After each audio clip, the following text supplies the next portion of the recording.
আজ পর্যন্ত দেখাইতে পারবেন একটা বয়ান যে গাউসে পাক আব্দুল কাদের জিলানী আলাইহিস সালাতু ওয়াস সালামের জীবনী নিয়ে এই আজহারি কন, এই ইলিয়াসি কন, এই যত মোল্লা সহনে সালাফি ওয়াহাবি এরা একটা 10টা মিনিট কথা কয়? দেখাইতে পারবো? কেউ শুনছে? না, নাই তো। এরা গাউসে পাকের লেগে দোয়া করে, চিন্তা করা পারেন? 3000 টাকা বেতনের মৌলবি, 10,000 টাকা বেতনের মৌলবি গাউসে পাকের লেগে দোয়া করে। আবার কয়ও দোয়া, ওই যে একটা মুর্দা কমিটির সভাপতি আছে না একজন, না বাবা জাহাঙ্গীর কইতো মুর্দা কমিটির সভাপতি, মুর্দা কমিটির চেয়ারম্যান জাকির নায়েক।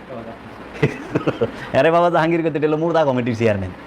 এই মুর্দা কমিটির চেয়ারম্যানে হ্যাঁ কয় আল্লাহর ওলি গো হনে রোজায় যায়, কবর রোজা তো কয়ই না, মাজারও কয় না, কবরে যায় দোয়া করবা, জানি ওনারে জান্নাত দিয়ে দেয়। শুনছেন কথা? কথা শুনেন। মুর্দা কমিটি কি রে?